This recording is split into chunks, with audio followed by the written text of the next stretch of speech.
Hey everybody, my name is Stone Cold Steve Austin. Welcome to the Broken Skull Sessions. My guest today is a 16-year veteran of the Squared Circle and a second-generation performer as well.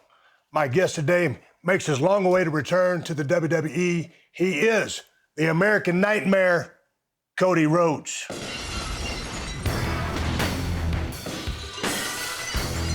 Cody, how are you? I am wonderful. Thank you for having me. I finally got my hands on the Broken Skull IPA. Cheers. Cheers. Thank you, sir. And as an IPA guy, it's wonderful. This is legit the first taste for me. Really? Waited. I had texted you once before. I wanted to get some, and finally to have it. It's wonderful. Big IPA guy, so it was worth it.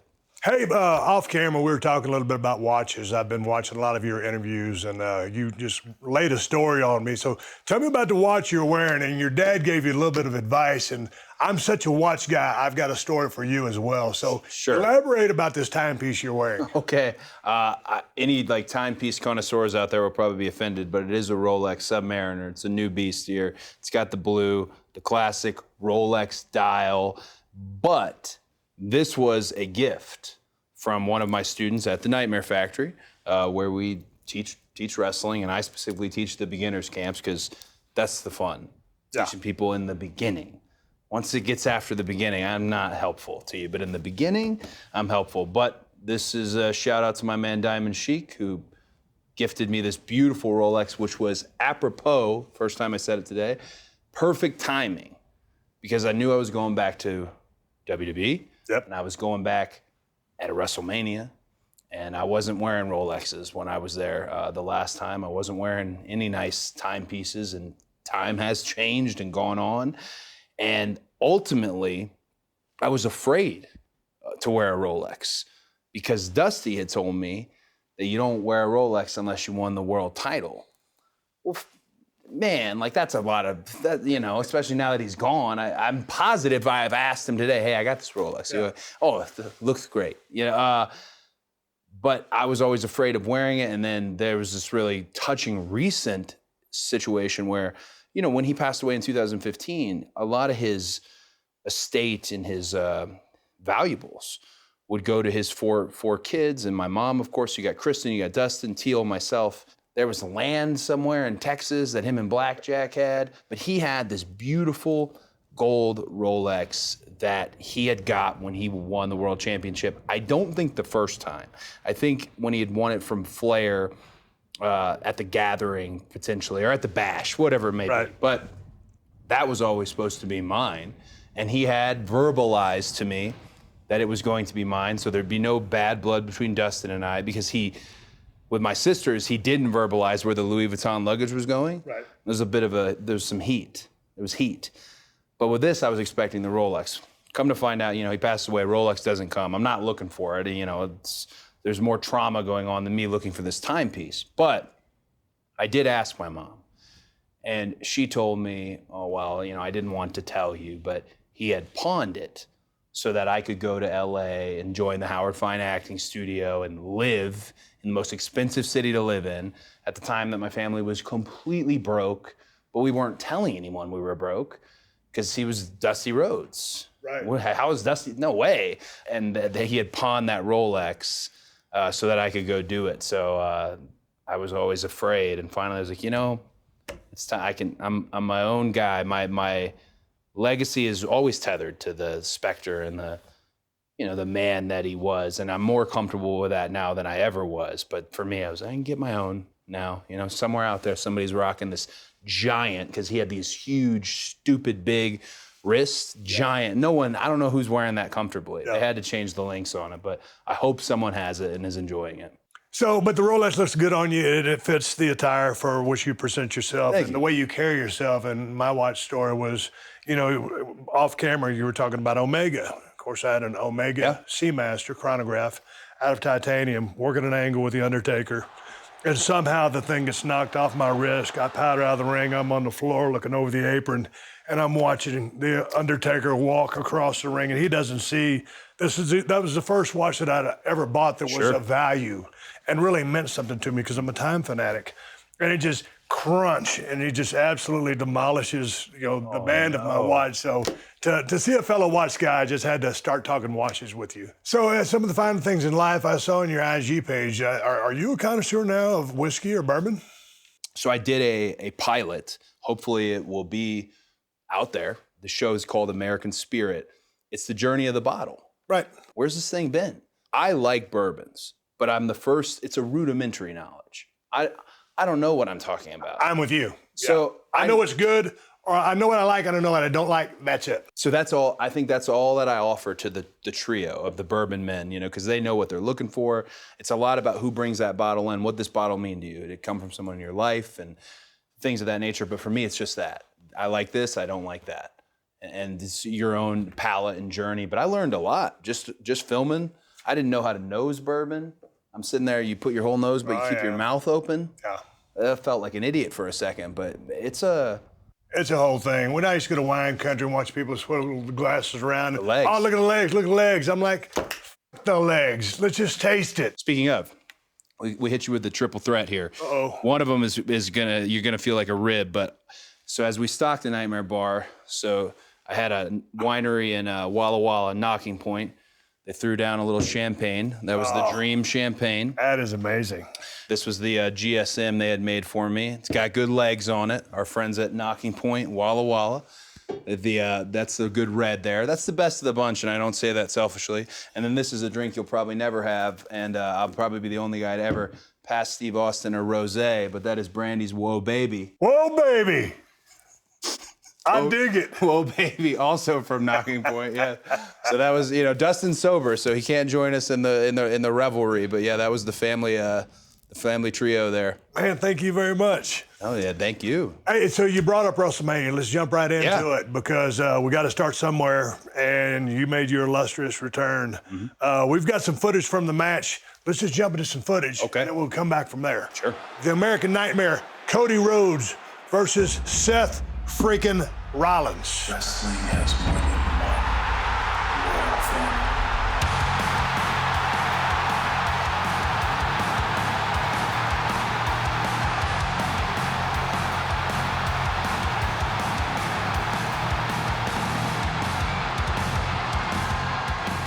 I never thought I'd see that logo on WWE. I didn't either. I was surprised to see that logo, and it's a great logo. Thank you.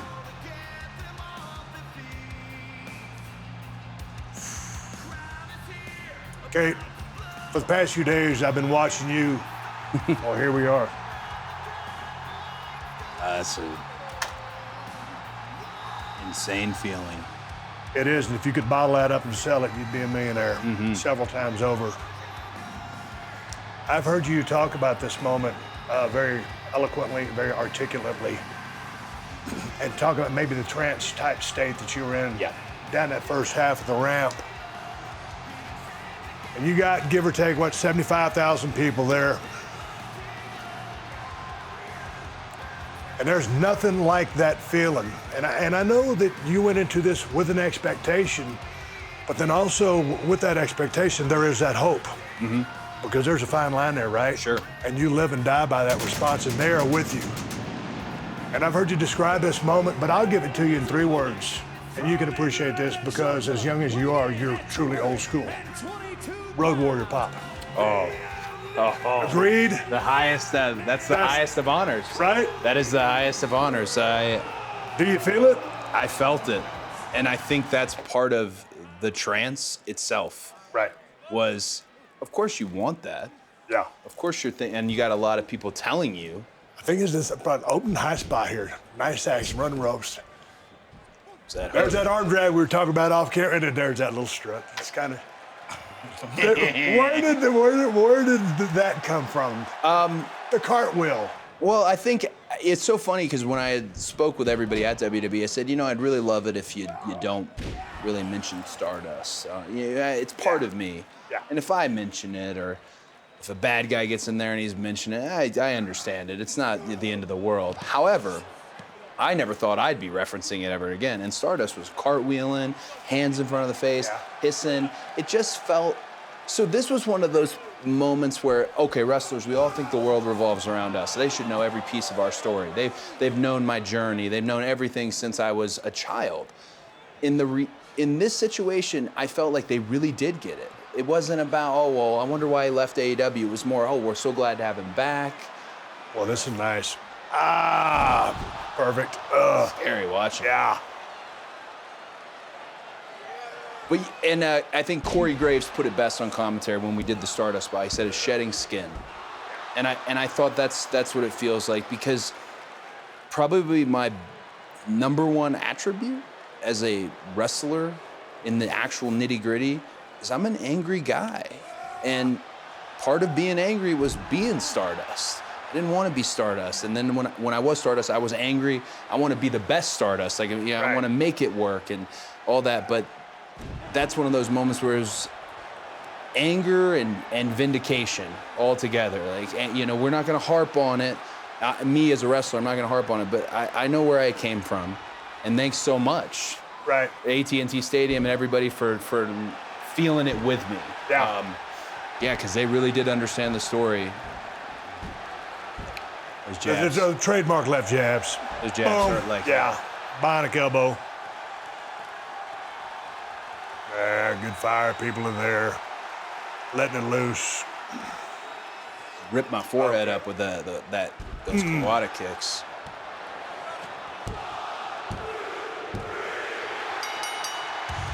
Clean in the middle, strong win. I was in my dressing room watching this match. A lot of the guys here in the studio were there with me.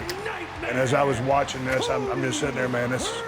I'll use the correct language on this. Is a great effing match.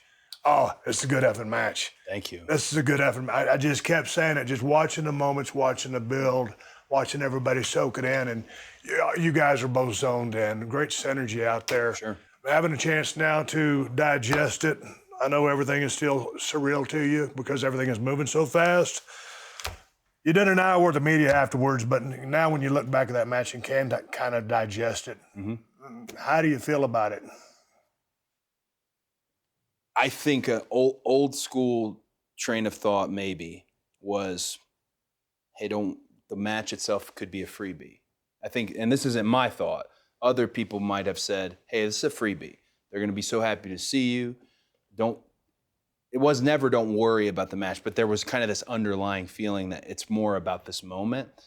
But in my mind, it was about the moment and the match, because Seth's a wrestler.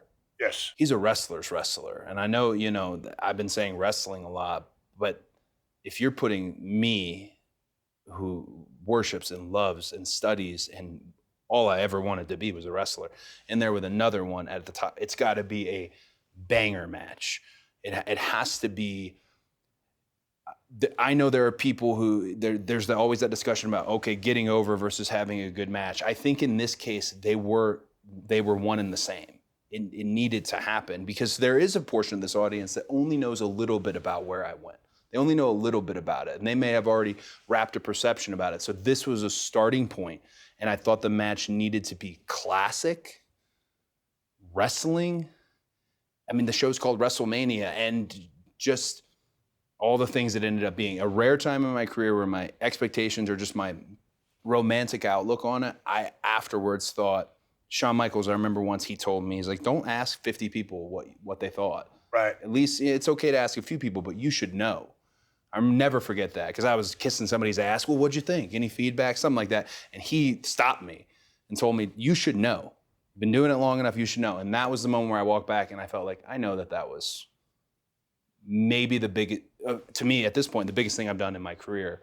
But it also could have been maybe the biggest thing I ever do, depending on what happens now. And I didn't take that for granted. You've been gone 6 years, allegedly for the enemy, as you would put it. Sure. So you need to come back. And going to the pop, I've heard you say, hey man, there was an extreme positive response. And you thought maybe there were going to be some contrarians out there, or some negativity. But at the end of the day, whether it was or not, it's about decibels. Right. There's reaction. You see what I'm saying? Oh, I'm going to take what you said and use it on a regular basis now, because I've heard Tully Blanchard describe it similarly. Loudest, the longest. Decibels is dead on. I have never been angry when a crowd is going different routes. I just want y'all having a good time. Right. My favorite part of your introduction to me was that you said a 16-year pro. That blows my mind. It feels like I just started. I have been doing this since before I could legally buy alcohol for WWE. I signed at 20 years old. All that matters to me is everyone's having a good time. And if they go a different route, I can play with that too. That strut, Yes. that strut has a different version. Yes. There's a different version of the strut. You know, there's the dusty kind of natural, oh, this is fun and charisma. Then there's a different version of the strut when you're not getting them all loving you. You know what I'm saying? Yeah. Yeah. Here's to you. Right, exactly. Yeah. Exactly, yes. So you come in and, you're riding this wave of momentum, and, it's kind of like you say, you're almost like a surfer. You're trying to pick that big wave, and you're riding one right now. And almost take some words from your fathers. He said you're living on the edge of a lightning bolt. And you're doing that right now. So I was doing research, and I'm thinking, this young man is only 36 years old. I mean, but he's a freaking 60-year vet. You were in the business longer than I was. Feeling good with where you're at, all the decisions that you've made to put you in this moment right now? I think it would be easy for me just to be on cloud nine. And I allowed myself to be on cloud nine in this moment. Right.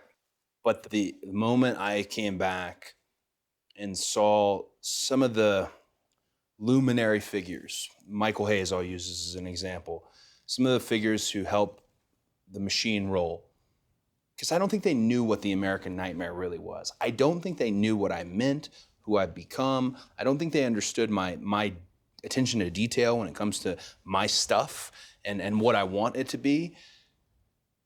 I think when they saw it, I now have a responsibility to them.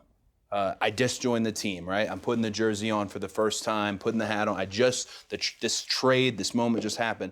But also I do feel like, okay, if you picked me for business, well, then I want business to go up. I don't know how else to describe it other than I really enjoyed it, but I instantly felt like, okay, it's on now. I want to play quarterback. So every game that's there, put me in. I'm ready to go. And this was one of those times I got to enjoy it for the classic 24 hours. Right. Then let's move on. Let's go. Let's move on to, the formative years for you, because as a kid growing up in South Texas, man, I was changing channels on TV. And I came across Houston Wrestling. Your dad was passing through the territory. He was bleeding like a stuck pig, and I couldn't believe it. There was a rope banister around the ring, and just, the smoky crowd, because everybody could smoke back in the days. And there's a security guard walking with a sidearm on his hip. Of course. Wow. And Dusty was just getting shellacked. And I said, God dang, Mom. I said, the security guard's got a gun. Why doesn't he help Dusty? It's time. Sure. That's the Logical picture question. that it painted. Yeah. So I forever fell in love with wrestling, and your dad was a big inspiration, one of the number one reasons I got into the business. Wow.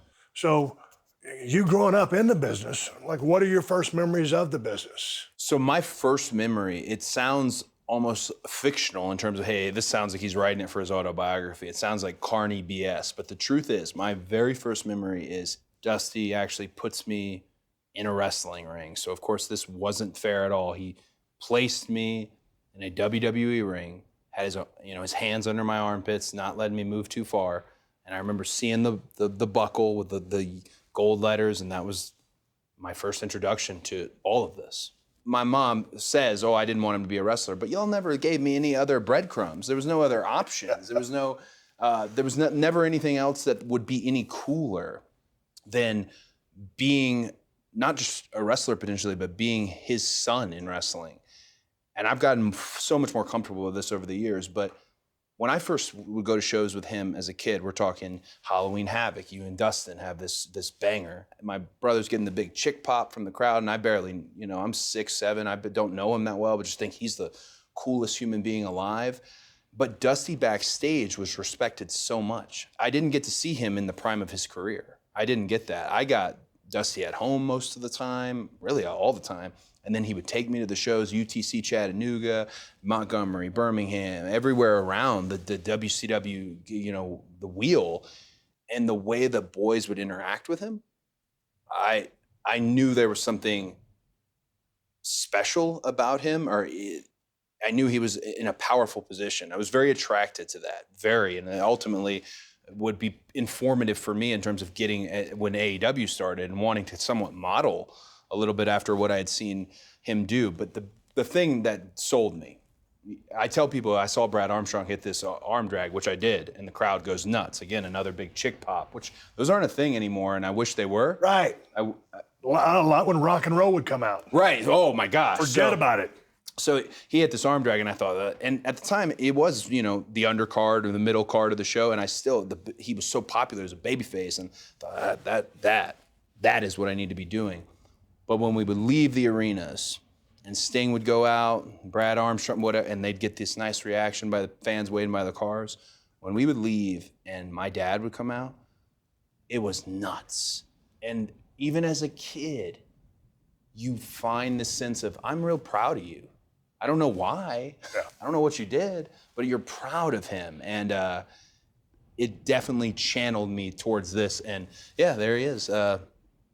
He used to go to the pool in those trunks, by the way. I believe it. And all the boys did back in the day. So, that was the thing. So he did it in a way that our neighborhood, there were two celebrities in our neighborhood. Gabe Simpson, who called Braves baseball. He was on the other side. Then Dusty on the other street in Jefferson Township where we lived. And everyone would meet at the pool in the center. All the parents loved Gabe. They respected him. Oh, the Braves baseball, that. And then most of the families and such where we lived, which is a little bit pretentious East Cobb area, they kind of looked at us like the Addams family.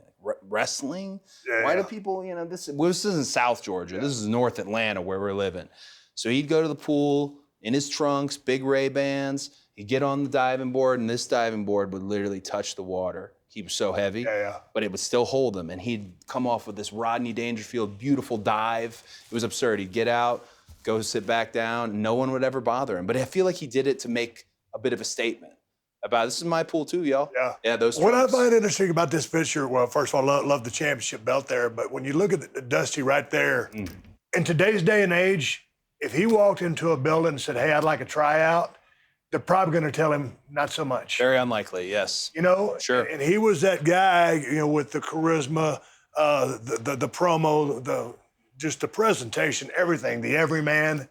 He just got over, and he transcended the business.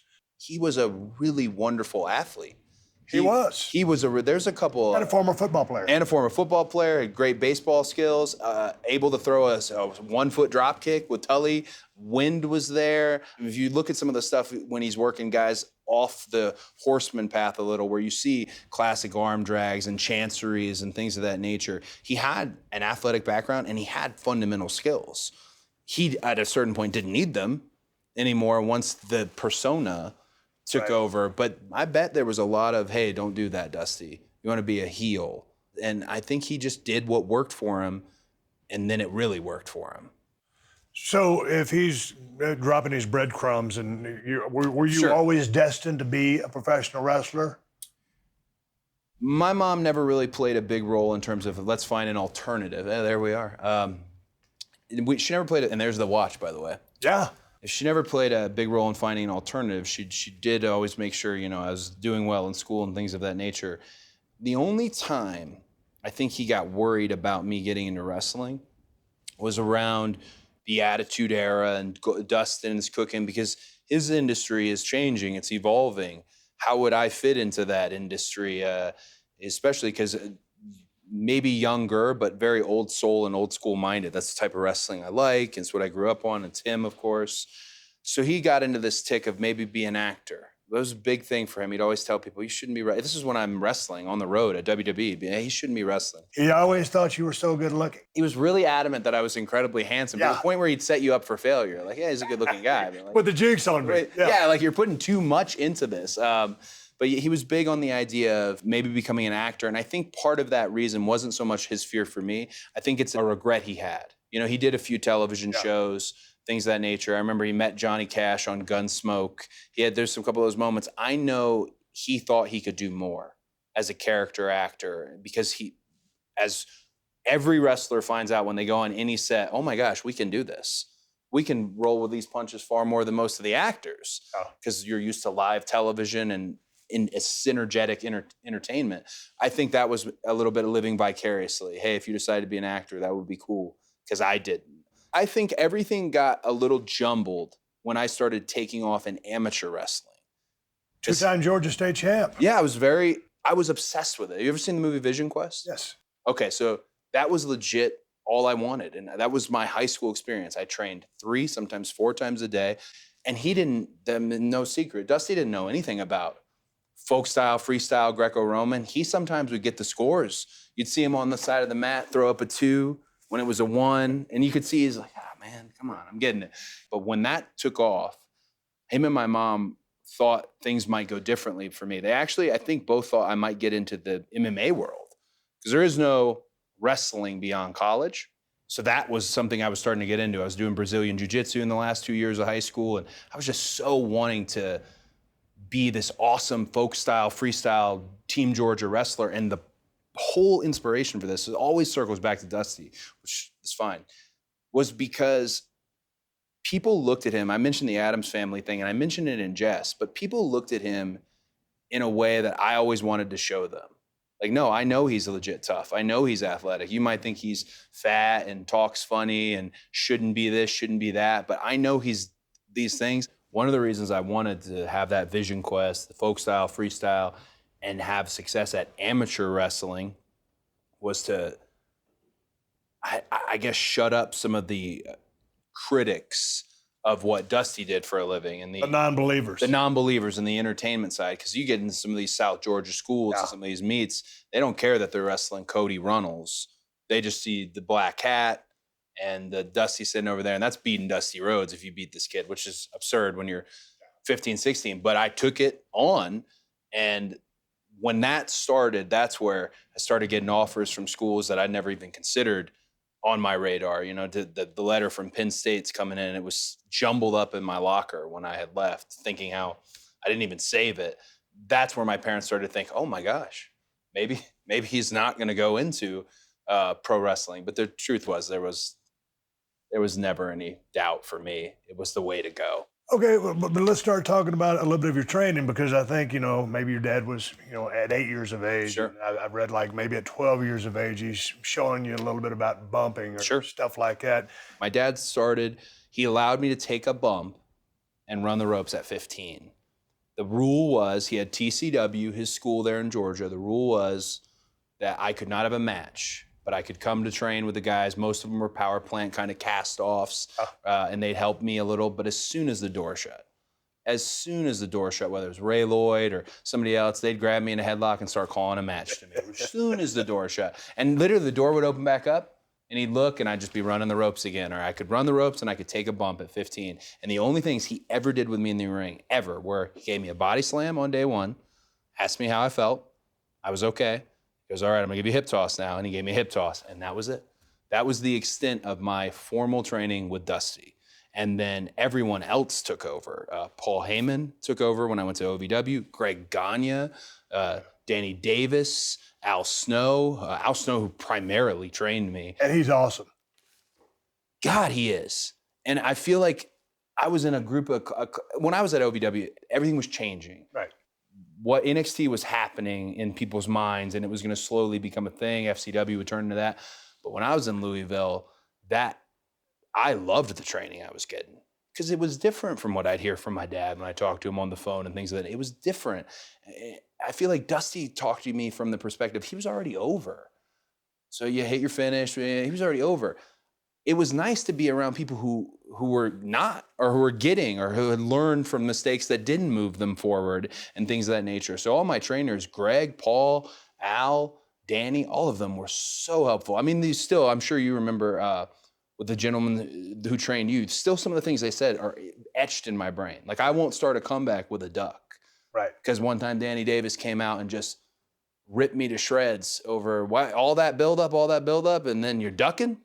You got to get in there, and as Arn Anderson said, hot tag's the most exciting 15 seconds of the night. It used to be like the most exciting 2 minutes of a night. It used to be far different, but those guys were really helpful they didn't hold a bias towards me over Dusty, but they eliminated Dusty from my repertoire. They eliminated everything I had known, and they just trained me there in Louisville in the best possible way. And I didn't get much time because I was Dusty's son, so they were going to zip me up sooner than I was ready to be zipped up. I could have used probably 2 more years to bake, but it worked out the way it worked out, and I got to learn on the road after that. So I got a chance to work with Danny Davis down in Tennessee, and I was working with Danny Davis one night in Louisville, and since I was driving to the building with Pritchard, and I was thinking, hey, well, I was calling my matches at a very early age. Yeah. And I said, when I'm working with Danny, I'm not going to think about anything because I'm going to listen to Danny. He's the vet. We get there, I say, hey, man, what do you want to do? He goes, I'll just listen to you, Steve. I said, Danny, man, I'm working with you. I said, oh, this is my chance to learn. Right. He goes, no, I've seen you. If you get in trouble, I'll help you out. And that's the kind of guy Danny was for me. He was one of those guys, like you said, was always, helping people. If your dad is over to the degree that he is, and these guys and various people you're working with or training with aren't over, what do you sum up or how do you describe getting over or the ability to get over? Ooh, okay. I feel like I'm sure you far more than anyone have seen the misuse of wrestling terms. I have never heard a more misused term than the term over. And that was throughout my whole run as a management or as an EVP. I kept thinking like, I don't want to say that because over means something different. Over is what you and Rock are doing, selling out Anaheim, selling every shirt in the building, and then moving 40 miles down the road to Ontario or LA and selling it out again. That over is a consistent, takes years, as Dusty would always describe to me, a loyalty that's built up between you and the fan that they'll follow you. They'll follow you, and they'll follow you because they trust you, and you can't abuse that trust. So that to me is over. When I would, to me, I don't think many people in wrestling are over. I think a lot of us, myself included, are trying. We're doing every damn bit. We want ours and we're trying and we're moving, but the remaining ones that are help still pull us up and pull the ship. To me, over is the level of business that the mid 80s had and the late 90s had. And I know it's hard today. People want to, cord cutting and they want to quantify. There's still tons of data out there to let people know, okay, no, this is working. This is on a trend upwards. That's one of my favorite things is the Moneyball era of wrestling we've entered, where you can look at these stats, these minute by minutes. Well, no, they're following this person, or just these little, but it's small numbers that are becoming medium numbers. And that's why I think wrestling and sports entertainment, the whole thing is very healthy right now. I think it's very healthy, but it needs, in my opinion, it needs to and is going to get much healthier. Because the other piece of it is, how old were you, Attitude Era Steve Austin? Well, I retired at 38. Yeah. So, 34 or 5. Grown man. Right.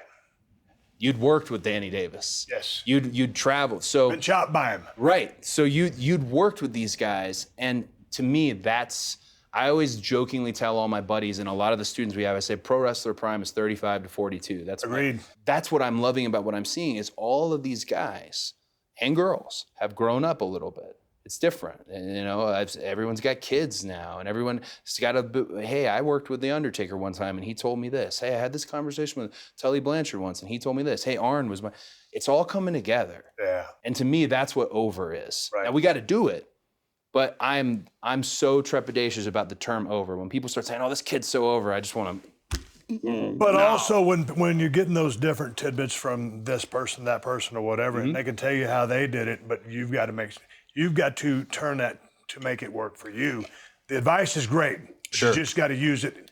You might not use it like the person that told you. And when you're 20 years old, you're going to use it verbatim. Ricky Steamboat tells me, "Hey, hit the ropes. He's going to low rope you, no comeback, whatever." Of course, Ricky. You're Ricky. But when you're 35, right, you start to go, I'm not.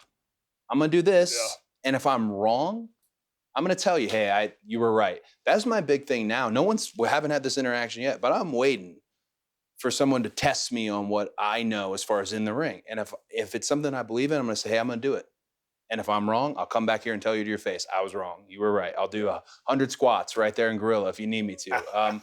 Just because I think that's I'm sorry I got on this rant about over, but I just love what I'm seeing all these guys and girls who have collected all this experience and kind of building up for this really healthy wrestling economy and the industry being looked upon very well. Man, I love the buzz coming out of WrestleMania 38. Being able to participate and be there firsthand, it reinvigorated my passion and love for the business. Sure. And I always loved the business, but I just thought there was a great vibe and a great swell of momentum coming out of that. But going back to you in 2007, when you and your brother Dustin inducted Dusty into the WWE Hall of Fame, what did that moment mean to the Rhodes family? It wasn't just going into the Hall of Fame. It was the year in Detroit he's headlining the Hall of Fame. And Dusty was not a WWE guy. Correct. He was Right. he had a wonderful run. People act like the polka dot run wasn't good. It was. It was. Just was in polka dots. It was good though. He was wrestling Ted DiBiase, Big Boss Man, Macho Man. He had a hell of a run. But when I think Dusty, I think NWA. You think NWA, you think the World Championship, you think the superpowers, all the things, the promos, him and Flair, of course.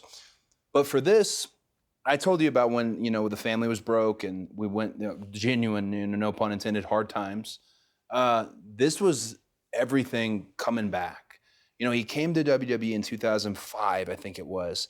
They took a picture of him. They put him on the website. I was so proud of him. He started working with Stephanie on the SmackDown writing team. He was finding his confidence. He was finding his groove because he got very non-confident. And two people that were really instrumental in helping his confidence. One is Stephanie, of course. The other's Paul Heyman. Paul Heyman had him come to ECW, and he didn't know what ECW was. And he said, hey, I'll pay you. You don't have to do anything, but here's what's going to happen.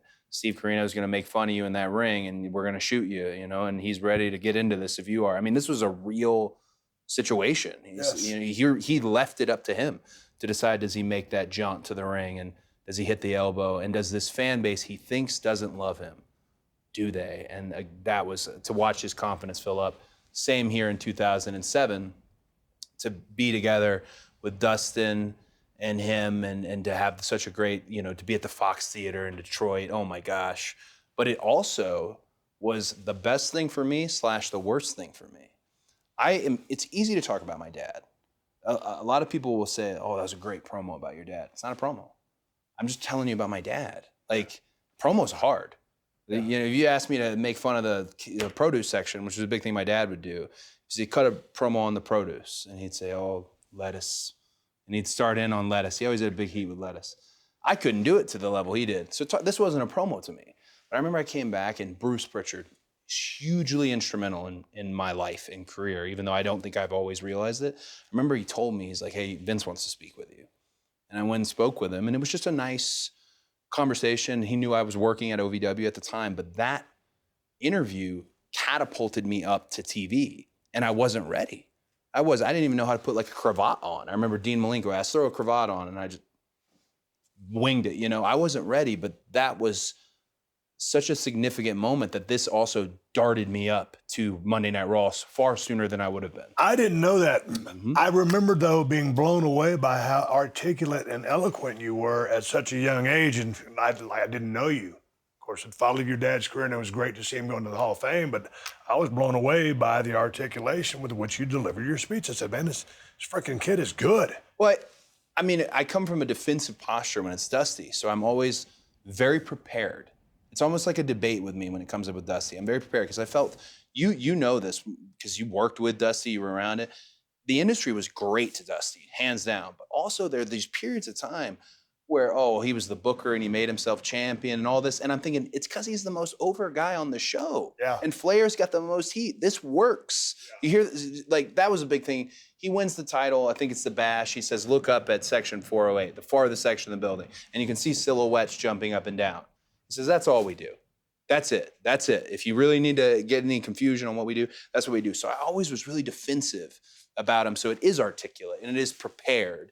And whenever I would speak about Dusty, plus I was doing it for my whole family. My sister is like the guardian to the legacy of Dusty. If you say a bad word about Dusty, she's looking for blood. So I needed to do it for everybody. And I hadn't talked to Dustin at all. So I thought, I don't know how much of a speech you have, right? But I do for both of you. Because Dustin's such a big part of the Attitude Era and what you all guys did. It was just a great full circle moment for the family, and it's technically my debut at WWE was this Hall of Fame. Okay, well, with that being said, Yeah. let's go to your WWE debut match, and it's going to be against one of your good friends, one of your mentors. We'll get into more of that with man. Randy Orton. So let's play a little footage from this match, and let's talk about this because you guys have a lot of history, Oh God! a lot of shenanigans, a lot of great stories. Listen to how terrible this music is. Charlotte, North Carolina. Generic track 201. 2 pounds, Cody Rhodes. How you feeling here? You nervous walking down there? Hey, I got this. It's all good, or It's like walking into a fight you know you're not going to win. Is the best way to put it. good jabs, good jabs. But I love that Randy's always taking his time. Oh, See the way he's pulling you up. You say, okay, also communicating when you Yes, notice exactly, communicating but with you his don't see body it. and you don't see it. But I could tell that I was beyond nervous because I'm mouthing not real things. Right. I'm saying I'm doing what I call wrestler talk, where I always tell my students like have something to say. If you're mad at him Right, or hey right, come right, on yeah. whatever, don't just oh yeah, move yeah. your mouth around. And I was just fully moving. You were my moving your mouth Yep. around. Got you. Fake chewing gum. I didn't have any gum. Dean Malenko was the producer on this match. I'll never forget that because Dean was really adamant that they would come up for that missile dropkick, and he was not wrong. And Dean was such a talented performer himself, and just a great eye and feel for the business. Good details guy. Yeah, detailed guy, and one of the funniest guys you could ever talk to. Very quick-witted. All right, Randy, behind you. Taking your time here, okay? He told me, he said, even if it feels weird, Yeah. just hang on. Slow feed, boom. Boom. Deep hook on the leg. Good respect there. With Dusty being out there, was that added pressure? I think, when I watched this and I noticed the cameras and they're focused on Dusty's eyes, Randy's eyes, my eyes, I think I wasn't privy or smart enough to the whole story. As me, I'm wanting to move forward, not get out of his shadow, but I establish my own identity. Randy's one of my favorite wrestlers. I don't think I'm on that level yet. Like I said, I got yanked up super early. My body's developing. This is the peak of the business at the moment with Randy. But looking back at it, I realized it was all the right time. The totality of being, a second generation young kid, to have your dad out there. They were in their rivalry. Dusty did one bull rope match with Randy. I also think I had the license that most kids don't get the license. I was introduced as a rookie, as a beginner. That's a godsend because you can make mistakes Yeah. because you're a rookie. Yes. Like Jim Ross used to say, talking about you and Dustin, he'd be like, these guys are 5-year pros or 6-year. He'd always say X amount of year pro. And at a certain point, you couldn't make those mistakes anymore. You're working to there's a level of expectation. that goes with it. So I tell all our kids at the school, I'm like, you'll love being a rookie because I'm not trying to set you up for failure. You can F up. Yeah. You can F up. And the way WWE presented me, they, even though I went to a hard battle for 3 years, but had a lot to say and all that, it still doesn't change the fact that it's the house that built me. These are the lessons I learned. This is my real mentor and my father in my opening debut. So I loved the fact that they introduced me as a rookie. I was beyond nervous. And then the power of television, the day after I went to the airport, which now we just expect, and they're asking for an autograph with a photo already. Yeah. And I thought, oh, I'm famous. I did it. I'm famous. And it was just such a... You weren't that guy that just thought you were famous. I just thought I did Yeah. it. One night on TV, it's all, Yeah. one night in front of... Shawn Michaels was talking to me a little bit at WrestleMania about how big it all is. Yeah. You forget. Yeah. And then moments like that where all of a sudden people know you. And then again, it's the same, it's the Belichick outlook. Okay, on to next week. Also, by the way, you mentioned WrestleMania 38. I would be remiss if I didn't say thank you for the house because that was, I got to be out in front of the most people I've been out in front of in a long time. I think it was a team effort, but it's nice to there's traditions in the business. Oh no, team effort. But the biggest picture outside AT&T Stadium is your giant head. That to me, I look at those things. I had this conversation with Vince. I look at those things and go, okay, how do I get my head up there? How do and not by bitching and politicking. Yeah. How do I do it? How do I really do it? And when I saw that, I thought, what a great WrestleMania to be on. Steve, Texas, Von Erich territory here. Like, just a. It was a great. It was good. I was shooting the breeze with Becky Lynch. Her and Bianca Belair just tore the roof off the place, and she told me thank you for the house. I said I popped big because it was it's old school and it was so cool. I always, whoever's on top, you got to thank them. Let's go to 2008. You placed with Randy Orton, Ted DiBiase Jr. as part of the legacy. Take me through this period of time, because now you've worked against Randy. Yeah. Now you're with him. What did you learn from Randy? Everyone's talking about Randy a lot lately, and I don't think I've ever been able to fully put it out there. I always tell people he was a great mentor. But the part of it was Randy had a perception and a presentation that the rest of the locker room saw. Troublemaker, not playing by any rules. He had that reputation. And I remember those old days. Oh. I was gone, but I remember hearing about it. yeah, Randy was a troublemaker. But when it came to us, we didn't get that at all. I remember that before the group was even a thing, he pulled us up into the stand and said, hey, the group's going to happen. Here's what I'd like it to be. I really need you guys to do this. I'll be there for you, but I need you guys to do this. Listen to these people. If you get a little heat in the locker room, that is a good thing. Everything that Randy told me over the course of several months has happened on multiple times now. He was just dead on. He very much valued being the leader of the group. I think at one point the group was pitched to be far bigger. There were going to be other second generation and third generation. And he just found a knack with Ted and myself. And I didn't know it at the time. I still don't know it to this day, but they really, and when I say, I don't mean to say they, management really made efforts to put me and Ted at odds, to put us at, I want to be better than you. Really did, to the point where I think after a while we started to dislike, and because we were trying to get over. But now I see a little bit more of the method to the madness. Okay, which one of you is it going to be? Right. And not that it couldn't have been both, but which one of it is it going to be? However, this period of time, we got to ride Randy's coattails. We got to ride Hunter's coattails through their WrestleMania rivalry. That's going to shape your mind. Ultimately, Randy was on top. We weren't on top. Right. We were with Randy. But that's also what poisoned to a little bit. You feel it's like a drug. You get a little taste of it, and then you're like, well, I need it. When's mine? When's mine? And that was part of my impatience, my jadedness, all this. But Randy was an invaluable mentor, like on the road and in the ring. A lot of your work during this time, you would work a lot of matches, or y'all would, with Triple H and Shawn Michaels. How important was this as some of the foundation of defining your body of work and your timing and mannerisms in the ring? There is no better education. I remember in Belfast, Ireland, I shot. We didn't talk about anything, Danny Davis style. Yeah. Right? We didn't talk about anything. I shot Shawn off. He reversed it, went for a backdrop. Told me as I was passing by, I said, "Kick me up." I kicked him up, thinking that's just a normal thing. It's a kick up. Well, I hope I run back at you. You stop. Well, who knows? You charge me at whatever. I'm thinking of all the computations in my mind as what's going to follow this kick up. I hit him with this kick up, and he just sold. He threw his hair back. He's still on his feet. He's not dying. He's moving around the ropes. He just sold. And it was not just one of my favorite 3 wrestlers of all time, but it was also me watching the difference between paint by numbers and a freaking master.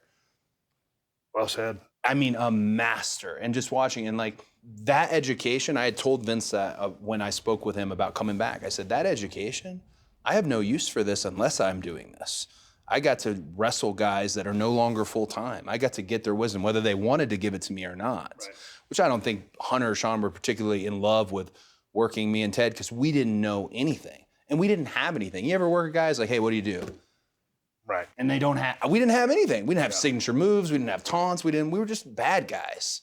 They did teach us. I learned how the difference between TV wrestling and live event wrestling the hard way from Hunter himself. And it only took one clothesline.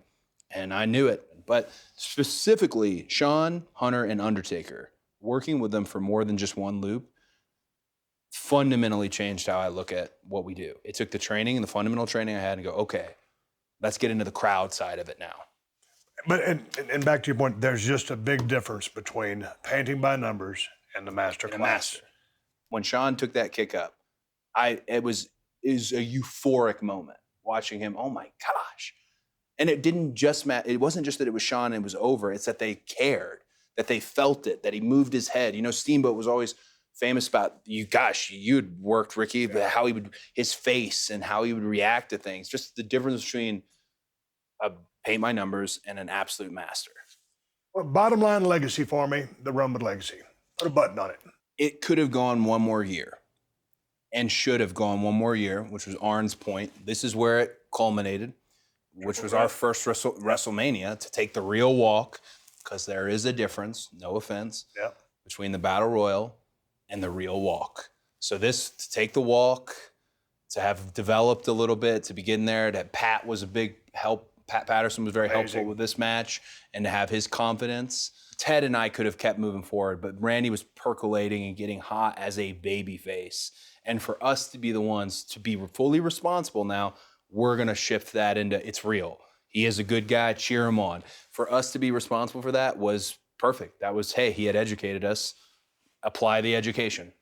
You're going to develop your first real character in WWE as you come into your own as Dashing Cody Rhodes.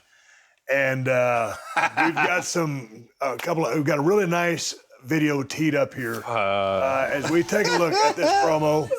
And these are really well executed in very confident fashion. The song's great, very catchy. Uni, bushy, out of control, Eyebrow maintenance. uneven eyebrows are a thing of the past. My name is Dashing Cody Rhodes. And I'm here to show you that you too can be dashing. One of the most revealing features of the face is the eyebrow. That's why it's so important that you browscape. Browscape. What I With a delicate use of like about these, I'm sure you can guess who. groom your These were eyebrows. specifically written by comb one guy You comb your hair. who had specifics on grooming, Why, now you're including clear lip gloss, which I did not know was a I'm thing. Dashing Cody Rhodes. Bringing Also, was really adamant about continuously saying dashing, which was based on someone had called Errol Flynn, the actor, Dashing. The whole thing was a godsend because I was going to SmackDown, Ted was going to Raw, and Dashing Cody Rhodes was going to either take off or not. And I thought I got enough for this to take off. And it took, the vignettes were a big part of it. It took a while to develop, but everyone was pretty patient with me, fans included, in terms of developing what it is and ultimately not hitting me in the face. And that aspect, which is you can take that psychological component, throw it into a cold match, and you've got something. Yeah. I'm shocked when people remember it because it went like that. But What year was it that you started going out to LA to see Howard Fine for acting lessons? So Was it before this? Before this. Yeah. And So did you apply any of what you learned from Howard to this? 100%. Because you're really committed. Oh, Howard's whole thing is don't indicate. Hey, if it's cold, don't pretend you're shivering. Think about when you were cold. And you might naturally feel that. Think about it. The sensory recall, things of that. Very applicable to wrestling. I give Uta Hagen wrote a book, you might have seen it, Challenge for an Actor. Yes. I give it to all our students because it's good biography. It is, but it's really helpful towards wrestling. Because here's I don't mean to, this is going to sound pretentious, but when people say, oh, don't worry about it, it's just wrestling. Or when you're putting a match together or when you can't think of the logical reason why this would happen, it's just, I hate that. Right. I bet we can find a reason. Yeah. You know, and sometimes it's pretty, like, how do we find a reason for Arn Anderson to punch this guy in the face? It's hard, but you can find a way. And that was something I picked up from Howard. He taught me, I think, he's as formative to my wrestling career as many other trainers, just because the element of performance in what we do and the ability to be fully in it, commit, not panic, not develop a checklist in your mind of, oh, where's this going? I don't know. Knowing and trusting where it ends, and you're going to have them, the people. Howard's a great wrestling trainer, now that I think about it. But now that you added the dashing part to Cody Rhodes, I think you just referred to it. I mean, going into a cold match because now you're a guy who didn't want to get punched in the face. There's that added element. So now that you're becoming somewhat more of a defined character, did that help you as far as your decision making and give you a base from which to operate as a character? Not because this is only simplistic to where you are now. I think it gave me the perfect, what you just put it perfectly, a base. Okay, so as a wrestler, my dream growing up is not to be the grooming tip offering a bad guy who doesn't want to get hit in the face. However, when that's what's handed to me, and it's the first thing that's been handed to me that's not just your Dusty's kid, it's your own thing. Well, I'm running with that. We're cool. Put a mirror on the back of this jacket. You want me to put lotion on my legs before the bell rings in front of this on the live events? Sure. I want to fully explore what works. And I think everyone has this natural element of vanity to them. And I was able, let's just be gluttons for it. The most vain, and let's be gluttons for it. And I was very lucky in terms of how it all worked out. I was just starting to get that next coat of paint, you know, and dashing Cody Rhodes was not me at all, but it was, if I could capture it. It was a very fun time. And the grooming tips were entertaining. Very entertaining. And it's those moments. I mean, you know, again, you got to go back to that 20 by 20. That's the proving ground. But that X factor, that showbiz part of the character part of it, those vignettes, super important. It's one of those things where I was happy to be, fans started to gravitate towards being entertained. So it wasn't, hey, we're going to boo, we're going to cheer. And this was my first experience with, what do I do if they start to like this? But I need them to not like this. And I remember wrestling Big Show. I've told this story before, but you know, when you're this right here, you're going to do a lot of ha-ha. Yeah. Do a lot of comedy. But I will never forget, I thought I manned up one night and I told them in the locker room and I said, hey, you know, I want to do a little more, you know, I'd like to get a little gritty. And I don't even know what I was saying at the time. I don't think haha is going to help me. And I remember he just kind of like smacked his legs, got up and he goes, well, then go get over, and walked out. And I thought, oh, he's right. Damn it. Okay. That night he found a rubber chicken in the crowd. And he beat me half to death with that rubber chicken and the crowd loved it. Yeah. And in one night, kind of wrap my head around, this is part of the process of getting over. But yeah, this was a very fun time to experiment. You know, you're going to go into break your nose in a match with Rey Mysterio. And, you know, the setback would actually cause you to wear a protective mask for a while. And you were able to turn this negative into a positive. And I think, you know, you were very proud of this body of work. Let's throw some footage first, and then let's talk about this body of work because it allowed you to expand once more. Don't look at me. Don't look at me!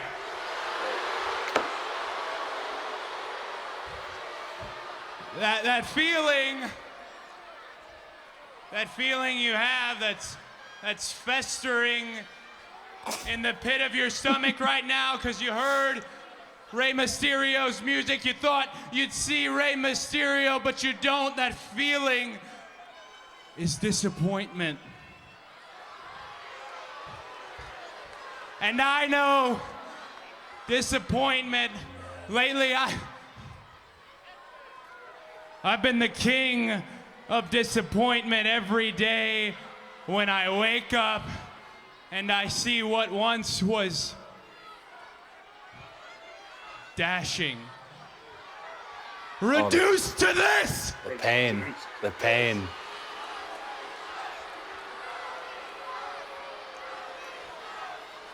And I wonder why you people, why you people choose to applaud a man who chooses to wear a mask. Where was my choice? Oh my gosh, I put so much pressure on the undashing side of dashing Cody Rhodes, and to me,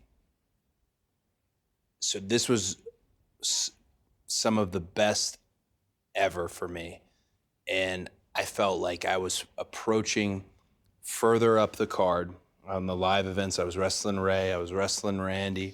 They really did, and I say they, but Michael Hayes and everyone, they let me just go in terms of I get some of these specifics, words like albatross and these festering, some of these specifics that somebody wanted to hear, and I'd layer them in. But it was really, so much was based on just what I came up with. And it's a little bit of a American Psycho, your Patrick Bateman, American Psycho, a little bit of Phantom of the Opera, also just a little bit of standard, this is ridiculous, the mask is see-through, sir. Yeah. You're okay. Yeah. But it was so, I found one of these masks the other day, because I got the mask from, you remember Rip Hamilton, the basketball player? Yeah. The same guy made my mask. He was wondering why I was ordering like 5-10 at a time for $500 a piece. Yeah. And he had legit, Doc Samson had molded my face and everything. This mask was genuinely molded as if my nose would fractured and destroyed. And if you touched it again, it would go down. But this was a very, very fun period for me. And also, I was always mad. We were cooking here, and I wanted to keep going. And it kind of came to a stop to a degree. It has its moments, wrestling, its highs and lows, right? But this was such a big high for me, especially winning the Intercontinental title. God, you dream of, I want to be, I mean, literally, my dream is over my shoulder. It's right there, right?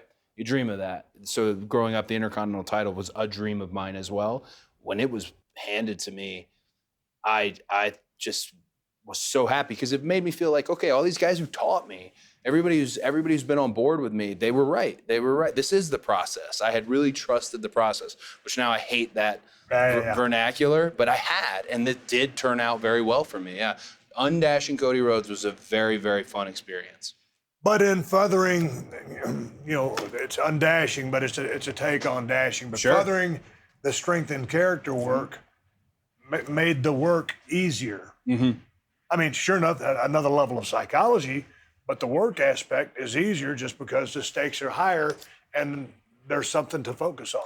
It made any match easier because they're more familiar. There's equity, there's understanding of your character, there's stakes in it, the mask itself, and I was able to take time as I wrestled, and I was wrestling guys who forced me to take time. Rey Mysterio, as much as he's fast, he still forces you to take time in those moments. Yeah. This was just so much fun, and I was so happy they let me just do it. So much fun. Well, and the rib was, I mean, the thing is, I mean, through the clear mask, you're still as good looking as you ever were. No issues at all. That's the heat. No, yeah, and there were people like, they should have made it black, or no, it's a mental, it's a mental problem. There's nothing actually wrong with my nose, guys. The kid's fine. Yes. So this is going to lead to a WrestleMania match against Rey Mysterio. I know it's one of your favorite matches from WrestleMania 27. Mm-hmm.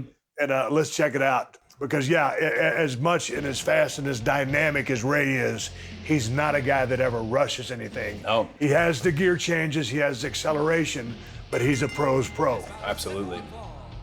Okay, now, you've got the hood pulled down and you're about to adjust it a little bit. It's just a shame. Too much. Because of all the disfiguring. Yeah, they can see too much. That's just, take this. Oh, yeah.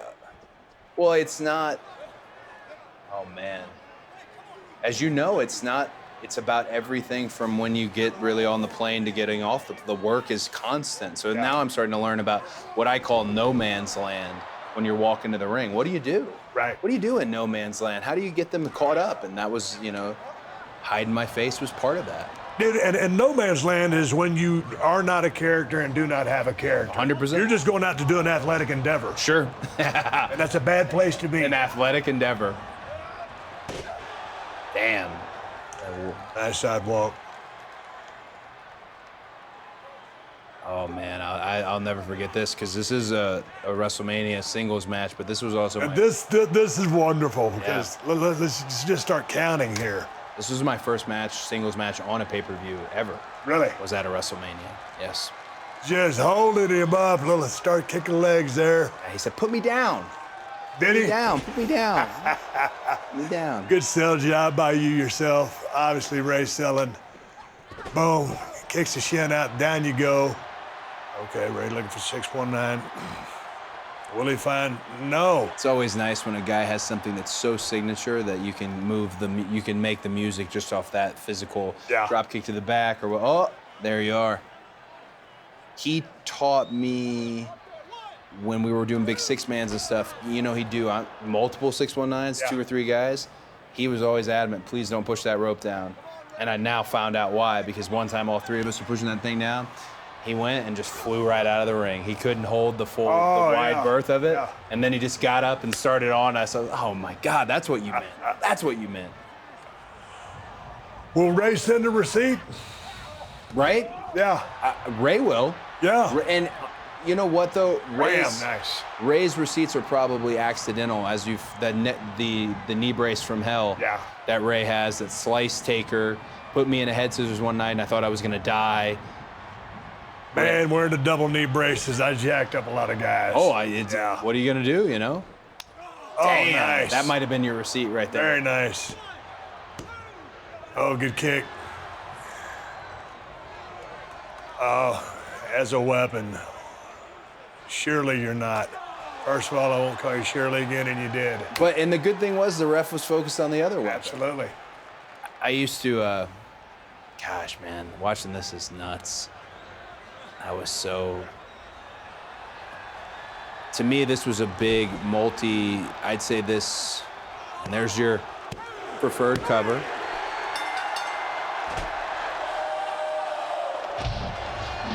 Yeah, there it is, the preferred I didn't even cover. realize that I did this at WrestleMania 38. You know, I hooked Kevin deep because, you know, stunner, but I hooked him deep. Also, with the left arm, covered his wrist. Oh, yeah? Yeah, a little extra protection. We're covering the shoulders. You can't kick from those legs. Yeah. You can't move that wrist. A little bit of respect. Oh, man. Okay, so final program with Ray, you're going to focus your attention on the IC Championship, the Intercontinental Championship. That's kind of like, that's a worker's title. Sure. So you're going to have that belt for about 8 months, give or take. But I mean, that's, you know, the World Championship is Mac Daddy, right? Right. But that IC belt's kind of that worker's belt. Sure. How did you feel, you know, having this belt bestowed upon you and you defending this night in, night out? I was incredibly enthused that I got to change it to be the original design, which I thought was a pipe dream, and I asked so frequently, and then ultimately it would come to be. And I remember I got some really good advice before I changed it that said, don't you want to change it something that's like you? And that was a business piece of advice in terms of money.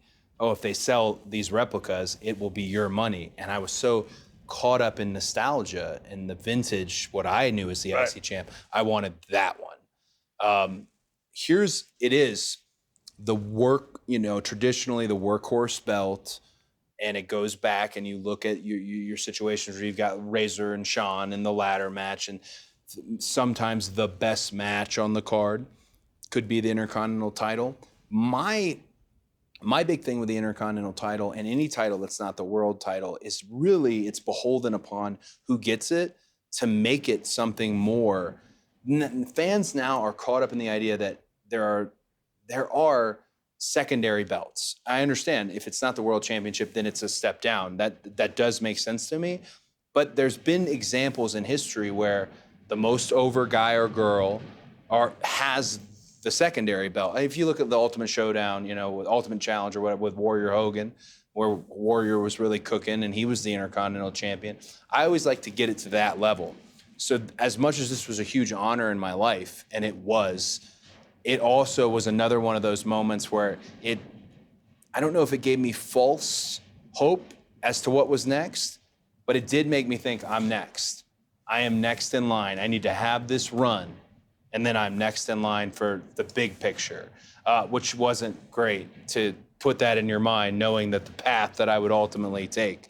But this was so much fun. And when people look at my run at WWE, this is often what I point to as the best period. Okay. The stuff with Dusty was great. The stuff with Ted and Randy was wonderful and beautiful. But this was me doing a lot of me and being able to be in this position. It was just a really great opportunity. I'm going to fast forward a little bit, and you're going to get paired up with your real life brother Dustin and become a tag team. And the high point would become when you would face Seth Rollins and Roman Reigns in Battleground, and your dad would be ringside. Look at these cats.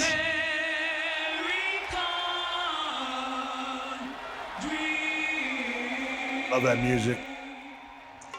Well, there's just a lot of history there just because of where Roman is right now, where Seth is right now, where he was back in the day. As your father was a fan of his, and where all you guys are now, and you recently just fighting him at WrestleMania 38. I used to travel with your brother. I was jerking the curtain or mid-card. He was working the mains with Sean, and he had so much heat. It was just unbelievable. We had so much fun traveling together.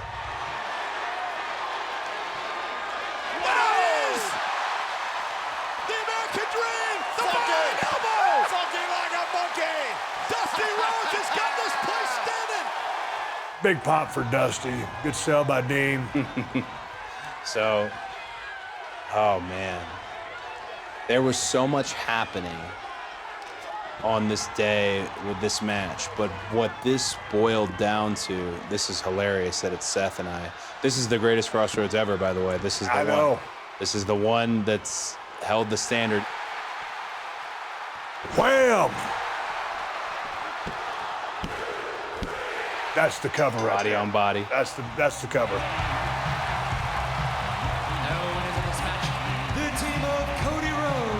So much happened in terms of this angle and us on television playing the role of the family that was not beloved to the degree that some of these other families in wrestling, or specifically the McMahon family at the highest level, how they thought about us. But also behind the scenes, every aspect of this, from him getting punched to me getting fired initially, to Dustin coming back in Toronto, all of them were really moments of let's legit prove it. Let's legit, and that's why, you know, when it's real, it's nothing's better. This is just a real thing. Yeah. Dustin and I are 16 years apart. I love Dustin, but we didn't get a lot together. And the three of us, my gosh, I think we got one other big opportunity like this together. So for us to be a family in front of the audience actually helped us be a family not in front of the audience. I'm coming off of that Intercontinental run, so I don't know if people understand, but I was very frustrated. I wanted to get away from Dusty stuff, and I wanted to get away from legacy, the actual legacy, and carve my own. And looking back at this, I'm so glad that we stopped and found this piece of business, because this is his last go-round. Right. This was the last bionic elbow. He couldn't get up the steps. Jamie Noble, who's a great guy, very much like Jamie, he told Dusty earlier in the day, he said, don't take your belt off, because he was afraid that my dad's pants would fall down, right? Well, my dad took his belt off anyways and swung it around, and we'd been working for 10, 15 minutes, and the crowd's getting there. It was a very hot environment there in Buffalo, but when he did that, and they all came up, I remember looking and being like, yep, that's it. That's what makes him him, and that's what kind of makes us us. We're Seth, Roman, Mox. We're all trying to get there. But then, hey, here's a reminder of what there looks like. And it was just that elbow and that throwing his whip around. A very real moment. Yeah. We're going to talk about Dustin. I got to grab one of these. Can I get one of these white ones? Absolutely. I got to try the lager. There you go, right here. American Nightmare has to have the American lager for sure. Up top. Let's shift gears here. Cheers. Cheers. Thank you, sir. So you're going to continue working with Goldust, and you're going to become Stardust. I know you've told this story many times. Oh. You did a fantastic job with it, but I mean, it didn't seem like you really enjoyed this time, or was it you? You know, we were talking earlier about Dashing Cody Rhodes was a departure, and it was fun. It was like, hey, you know, you used the term base. I was like, this is my new base. Yep. I'm gonna do all the things. It's like when you get a new tag partner. I'm gonna train with them. I'm gonna learn about them. We're gonna build the chemistry. This was one that was so hard to start with because originally it was Silver Dust. And originally I had walked into a production meeting with the silver suit on and a paint proto look. And it was so just uncomfortable. It was definitely a step down from where we had been just in that angle alone. I don't think its intentions were to bring me down. Right. I'm a believer that everyone's intentions are to make it work. And the initial stage, a lot of it was challenges, like, okay, to sing Wish Upon a Star and fully commit to it. And they were like accepting challenges you didn't want. Okay, I can make it a thing. I'm going to make Stardust a separate entity, almost like this symbiote to who I was as Cody. I'm going to make it. But they weren't fulfilling, even if you got the job done. And that's another thing about the Stardust run. We had these great matches with Usos. We won the tag titles. But it was too much of a departure off my map Right. as to who I wanted to be. And it was short term, and it ended up not being short term. So he has these phases. In the beginning, it's like a mini Goldust. Then Stardust veers off, and I had a British accent. I'm hissing, and I'm working Stephen Amell, and I got that Arrow crossover, which was huge. This is peak Stardust. So there were these great moments to it. It really was, and I was able to get a whole new lease on my career based on this specific match. But also, this is after my dad had passed away. So I don't blame WWE for keeping me as Stardust. I don't think I could have been anything else at the time. I wasn't ready to emerge and basically, hey, he's gone.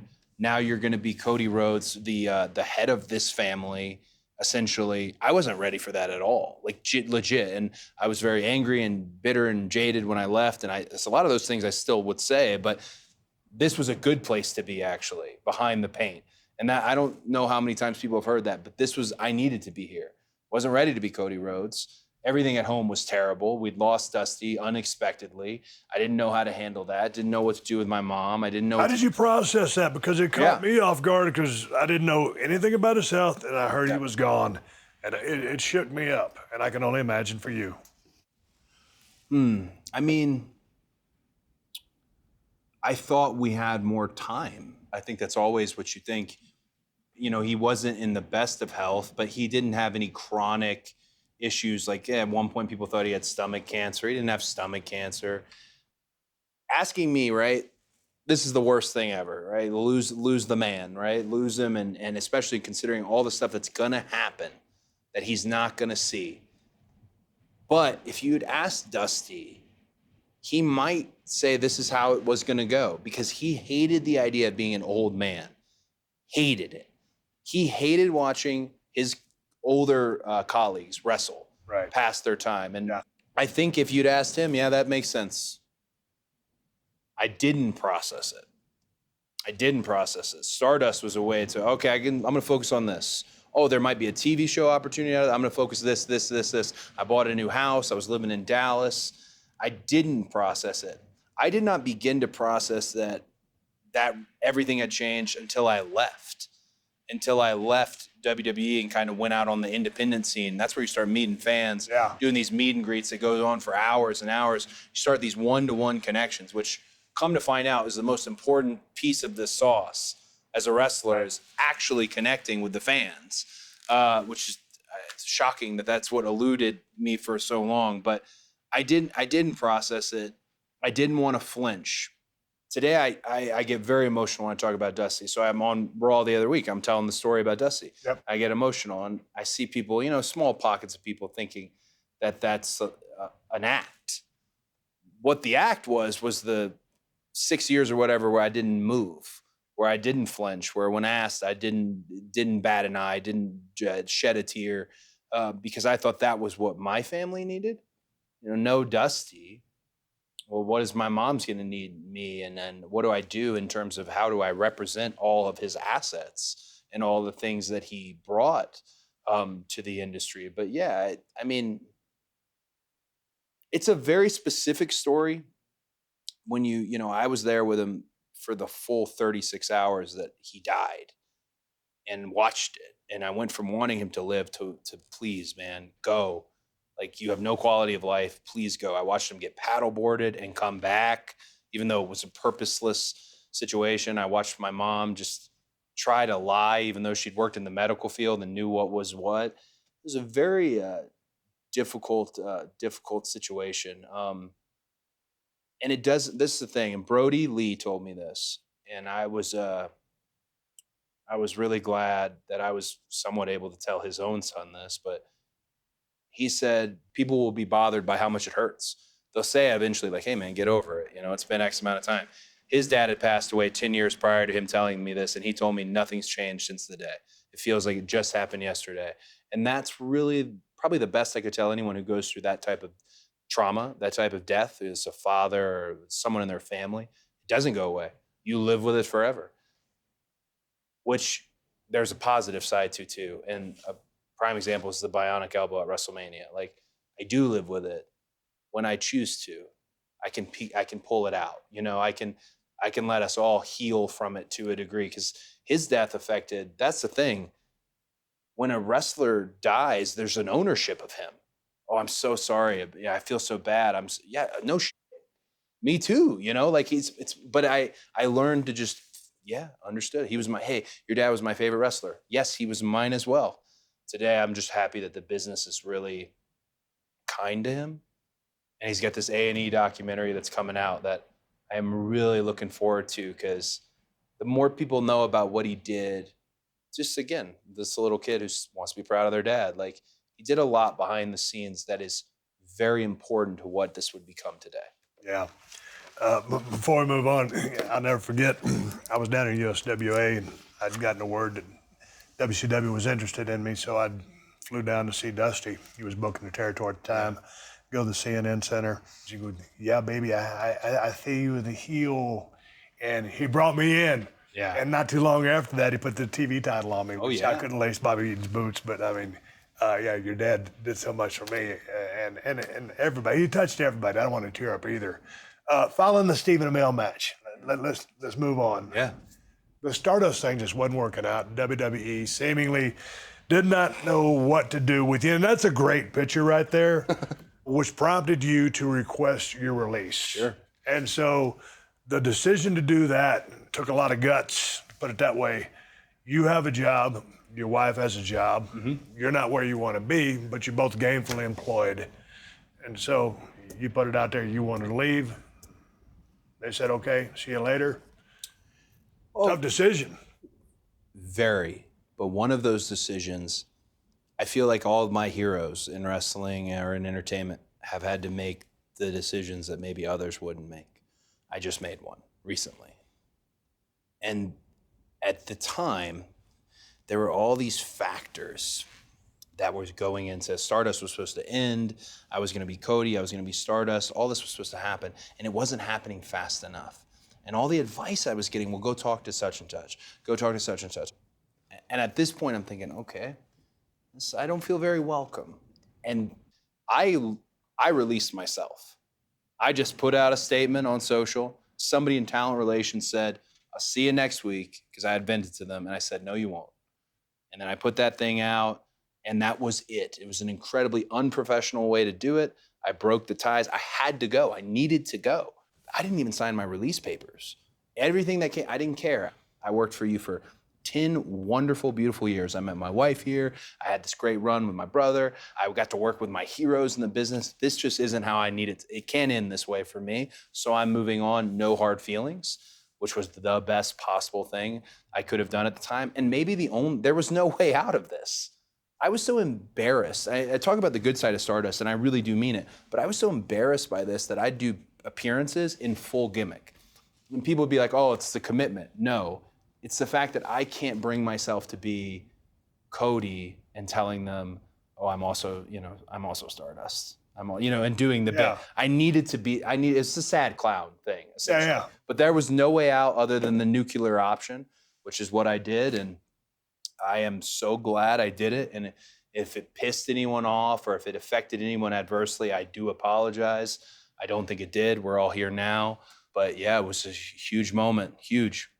What was the transition? Because you go from a weekly paycheck, the both of you, to whatever, and then you're all over the place. I mean, you're making the rounds. I mean, you're going to end up doing some stuff with Japan, but it's not, the pay structure is not the same. As I was thinking, and I'm going over, it's like breaking out of a prison a little bit, Yeah. right? You're thinking, how am I going to keep that? I'm so well paid here, and You're institutionalized. I'm You're on institutionalized. a schedule. So how do I do it? What's the money like? One of the best people was Kevin Owens, because he had come from that scene. So Kevin kind of gave me a real indication. He goes, here's what you could make. He goes, some guys make even more, but you're going to work Friday, Saturday, Sunday, and it's not the WWE loop. You're going to fly every day because you're not on a loop. So I might be in All Pro Wrestling in San Francisco, and then I might be at Pro Wrestling Magic in New Jersey the next day. And I got myself at Big Show, again, just jumping in and a moment in need in my career. Big Show hooked me up with an agency in LA, still my agent to this day. And that guy helped out with some wrestling bookings on the side. He's got a little Carney in him as well, right? Yeah. He hooked me up with that. And that individual set me on a path that was the most important thing I could have done as a wrestler at the time, which was I was going to go to every independent wrestling company that ever existed, everyone. And I was going to come suit and tie, professional. I was going to work their young guy, whoever they wanted me to work. I was going to do anything that they asked me to do. I needed to work, and I needed to interact with fans again. Nobody in my family, God bless them, was understanding my need to heal and move on, not just from WWE, but from Dusty and everything. And that run, that independent run, and the list, which is now up here. So everyone on the list I got to, except Roderick Strong, Right. who happens to work here. Yep. So it's available. It's free. I don't know if I could handle one backbreaker, judging by how I've seen him beat guys half to death. But this whole list I got to do, and I was just glad the list kind of caught fire. That was my favorite part. I know there was an anti-WWE sentiment to it, and that wasn't the intentions, but the main sentiment was that people followed this. Right. Cool, I'll get on board with this. I'll go to this independent show I've never been to before, and it did introduce them to some names that who are now rocking and rolling. Yeah. On TV. And the rub goes both ways. It's cool if you jump in and you're the WWE guy at the mom and pop indies that most people recognize, but there's also someone that they've been wanting to make it up there, that now you're going to cross paths with them on the way, and that rub would go both ways. This was just the best. Been told I need to make a new list for WWE. I've been now. hearing about that. Yes. But before we talk about the new Yeah. list, you're having a lot of great matches on the indies. You're busting your ass. Mm-hmm. You're going to Japan. You're working with the Bullet Club. You start identifying yourself as the American Nightmare. Yeah. Cody Rhodes. You go to the trademark platinum blonde hair. Yeah. The decision to do the platinum blonde hair and then the American Nightmare. Talk to me about this, because I really, you're a good-looking kid, good-looking young man with the brown hair, with the platinum look. I'm being serious. I think it completes the package, So, if you will. oh, perfect. Cheers to if you will. Perfect. When I went to New Japan, I was slowly starting to carve out the American Nightmare identity, but they specifically wanted to have that connection, the American Nightmare, because Dusty was the American Dream. And their audience, who does not watch a lot of the American wrestling, even though we think they do, their audience needs to be educated, just like any audience. Okay, who is he? And then they had clips of Dusty from, the 70s and the 90s and the American Dream, and now his son is the American Nightmare. And I remember Gato and Rocky Romero asking me about the Bullet Club. And I thought, no way. It doesn't work for me because I like stories and I'm a different type of cat. But taking the challenge, everyone I talked to, I remember talking to Zack Ryder, Matt Cardone, and he was like, you got to do it. It's like, it's out of your comfort zone, yeah, but you got to do it. That's the difference. Get out of your comfort zone. And to be around Matt, Nick, and Kenny, it's a different type of psychology. Yeah. And for me to get out of my comfort zone and be around those guys, that's where the American Nightmare was able to really develop. And you mentioned the Bullet Club. I was, for Bullet Club purists, for me to be part of the Bullet Club was their worst nightmare. Like, no. This is a WWE guy. No, he doesn't do what we do, strong style. No. And then to present myself as the leader of the group, as Kenny and I kind of came to odds, was perfect. It was perfect. Finn Balor, who started the whole Bullet Club, he started this whole unique group where we got to play and bounce off each other, and the Bullet Club and what was happening at New Japan and specifically Ring of Honor. When we would wrap the show and all the fans would say, for us to do whatever the thing was, bring a fan in the ring, drink a beer, do something, I got the sense something's happening. There's something bigger happening. They followed me. They've been on board with these guys. It's this perfect storm, which would lead to what would happen next. So were you alluding to the fact of the way everything is clicking here? All in? So everything's clicking. You know how it is with social media. The discussion becomes, people keep trying to move the damn goalposts. Oh, these guys aren't, no one likes these guys. Oh, they moved the goalposts. Oh, these guys couldn't do this. And Meltzer was the one who ultimately said, no way can Ring of Honor put 10,000 fans. I knew we could.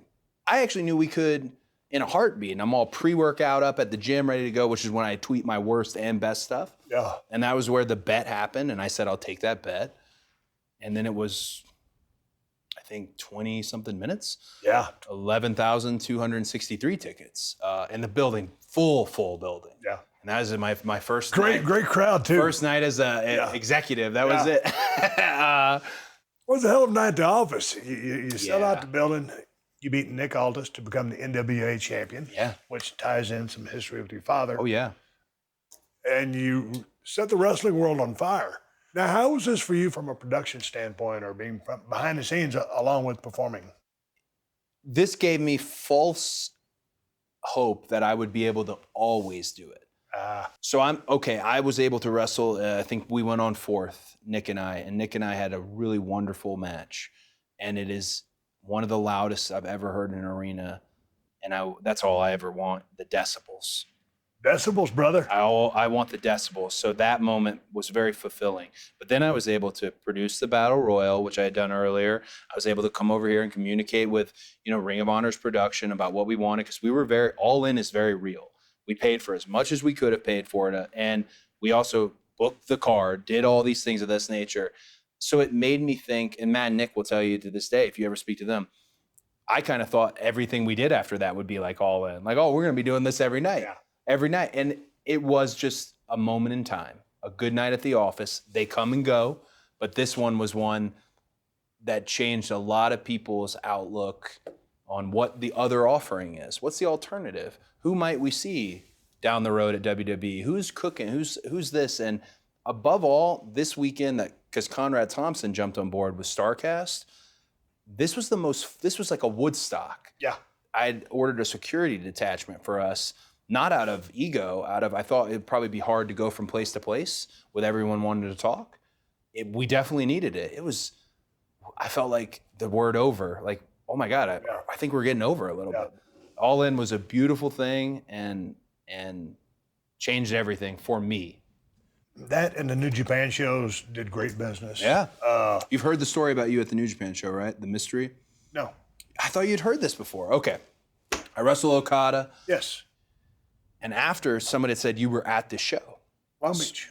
Long Beach, right? So I go out in the parking lot. I just took a beat, and there you are. Big bicep Austin, you know what I'm saying? Like, walking across the parking lot.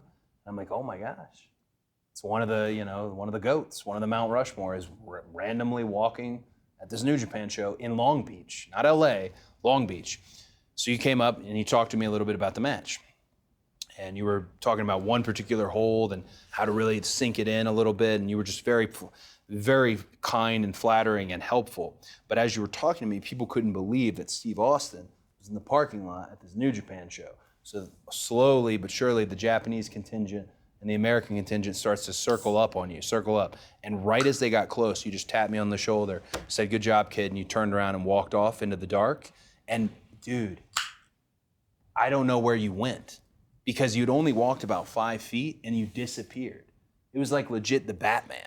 In my mind, I was like, did he just sprint? Or did he legit just disappear? It was unreal. Were you being there?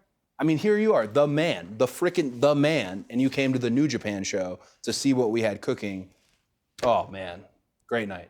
It was an exciting night at the office, but all of the success parlayed into the formation of AEW. All the stars aligned.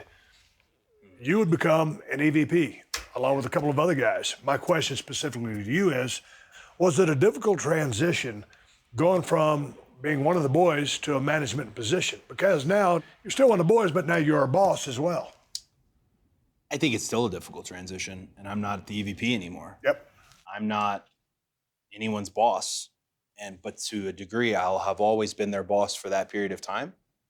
When I was at AEW, so when I cross paths with them now, or when I check in on what they're doing, we still talk that way. That's just the way it is. I don't think I can turn the clock back and say, hey, I'm just one of the boys. I always feel like I am because I like wrestling. And I like telling stories, and I like taking bumps, and I like violence, and I like blood. That part of me is always one of the boys, but it doesn't feel like I can turn the clock back on the 3 years as EVP because I was so active, man. I wanted my hands in everything, and Tony did as well. You know, Tony was really active, but as far as an EVP go, I really was on the surface, just waving the flag. And everything about the brand at the time, going to every meeting, to the sales consultants, how to teach people how to sell the product, to investors. It was real good education.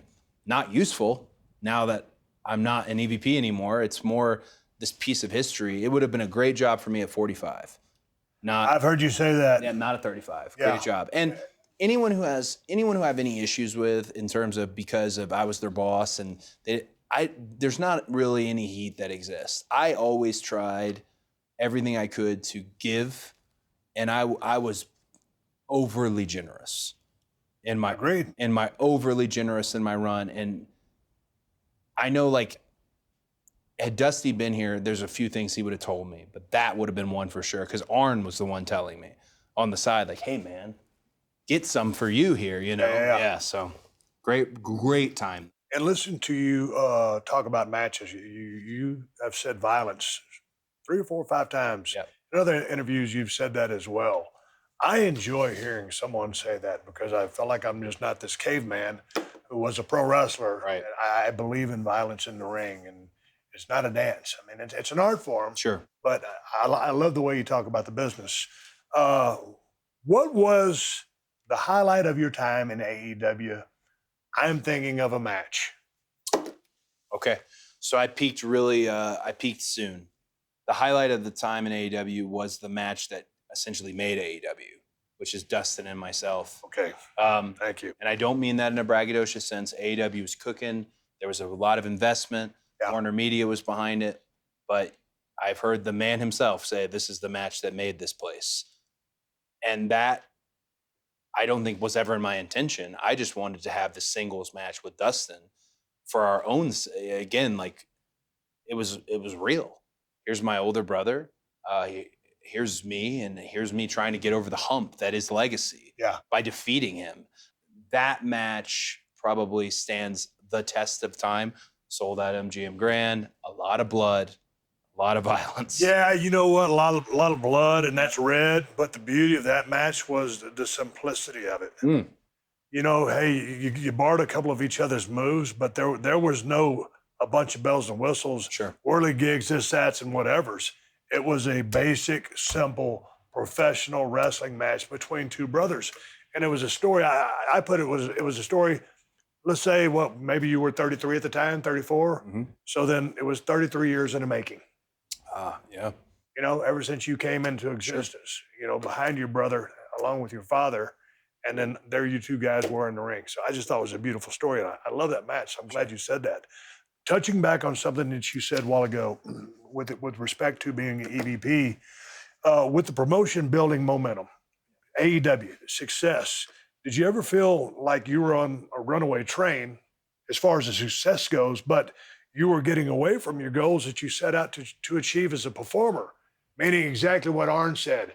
Hey, brother, get some for yourself, because you're a guy who says wins and losses matter. Yeah. You would rack up a lot of losses in being generous because I think of your position. Yeah. You weren't looking out for yourself as a performer, or didn't want to be selfish and put yourself over at the expense of the boys and get heat. So I did everything I could possibly do diplomatically to approach it. A lot of it was trepidation based on the fact that I had seen this already happen 100%. to Dusty. Yeah. I'd seen it. Okay, so I'm going to be different. In hindsight, completely wrong concept. Dusty was on top because he was over. He was not on top because he was the booker. Now, is there synergy? Sure, but Yeah. he was over. It's over. So in the beginning of this company, there's not that many guys who have this connection with the fans. Why would we forego that? This is me. This isn't on Tony, Matt, Nick, Kenny. These were my decisions. It was very hard for me to figure out. I needed someone in my life to say, hey, am I doing the right thing? Is this right? Is this the guy or the girl that we need to push forward? And I didn't have anyone. The closest I had was Arn at ringside, but also, I didn't want to bother him with such a deep question or make him overthink, because it was a train that was flying through and we were having so much fun. It was a different environment. I know specifically you might understand, especially after WCW for you, when you go to ECW and you're playing and you're having fun and you're around that more punk rock scene. That scene is amazing until you want to start playing something else. Right. And I just got there where I had the potency of me doing the honors, and went from doing the honors to just doing the job. Right. And the moment we're doing the job, hey, I've done plenty. Yeah. Stardust happened, man. I've done yeah. so. I do, and as Arn pointed out, you got to get some for me. I mean, he would not chew me out because technically I was his boss, but he would pretty much let me know. He was very helpful, and Arn is always right. I probably should have listened to him far more when I was there. What was the bottom line on your departure from AEW? The bottom line was it was my baby, and it's growing up, and people are having fun, and it doesn't need me, if that makes any sense. And why I thought it didn't need me was, okay, I'm not being totally honest. Maybe it didn't need me. I was going to question you. on Maybe that. it did need Okay. me. But here's what I needed. I did not want to be a gatekeeper wrestler. I did not want to be, this is Cody's thing, AEW, which is, some people look at it that way. I'm not saying everybody does. Oh, first program, they wrestle Cody. Then they do Chris's podcast. Then there's a whole meme about it. Yeah. And I just didn't want to be a gatekeeper. At the time, we were getting those kind of split reactions, which was very fun and fun to experiment with, because I had worked with Cena a lot on live events, and to see how he did it and be able to okay, all right. It takes a lot to deal with that. It takes a lot of discipline, I feel like, to know when you can kind of give them a little something, Yeah. or when you got to stick to who you are. Hey, do that, I'm going to stick to who I am. I just didn't want to be a gatekeeper, and I'll put it in the most simple of terms. It's right there. That's it. And that you have the winged eagle, which is the ultimate one. But I grew up in the business wanting to be the WWE champion because it's the one that got away, right? We've spent a lot of time talking today about Dusty, and that part of me, it never will escape me. The good, the bad, that's Dusty. He was a massive person in our industry. And I want to round it totally out. This one got away from you, but I don't want it to get away from me. Dude, total shoot.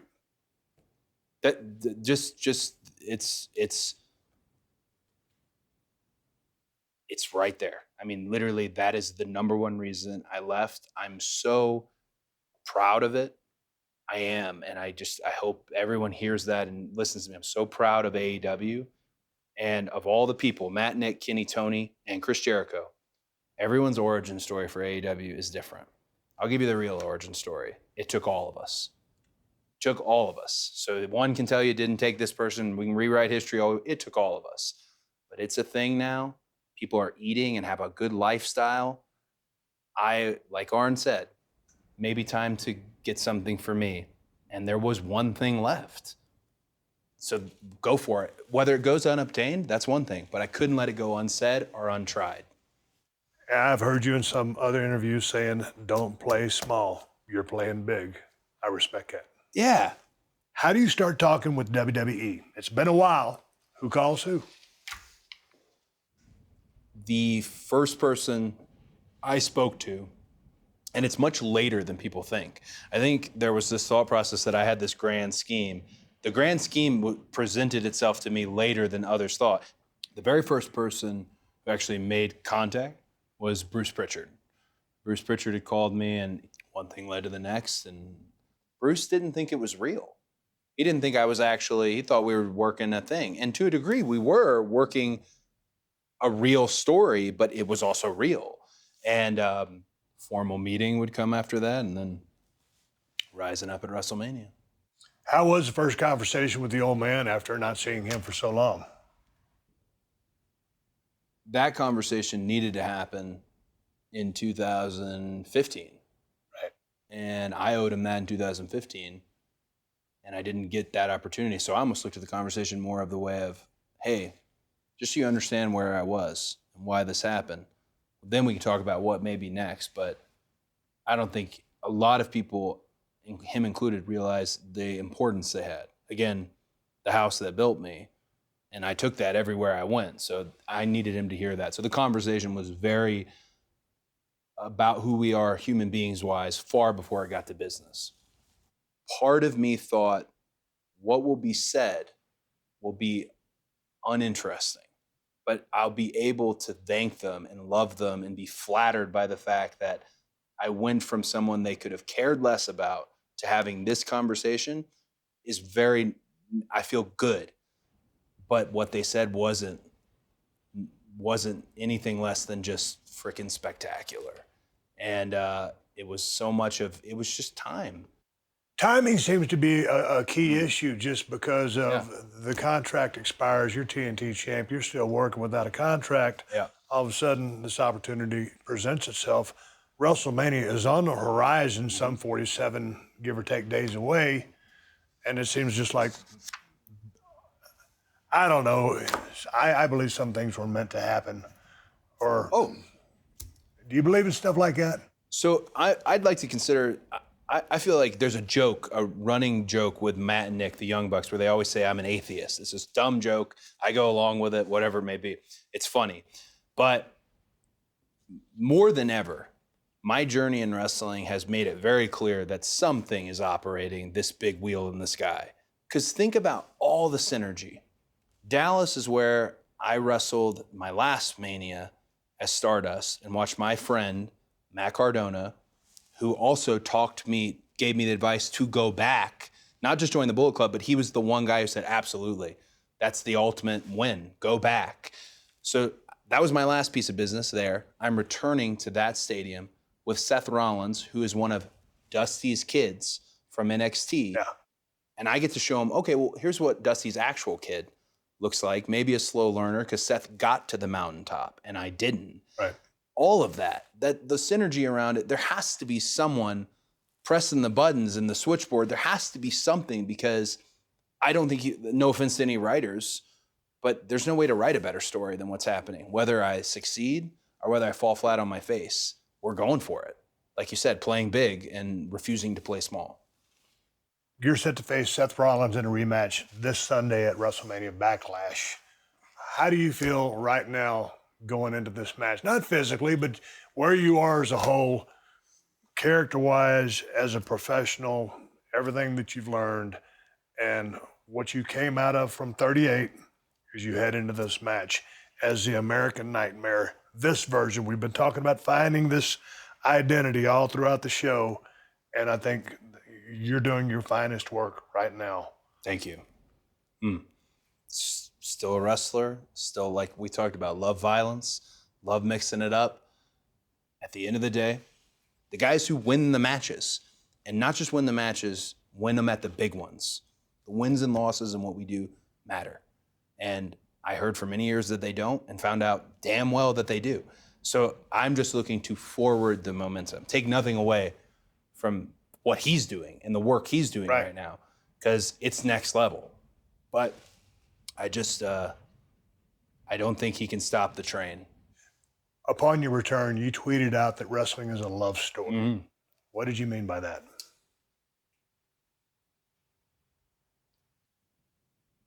I think wrestling really is a love story. I think it's a love story between the wrestler and the fan.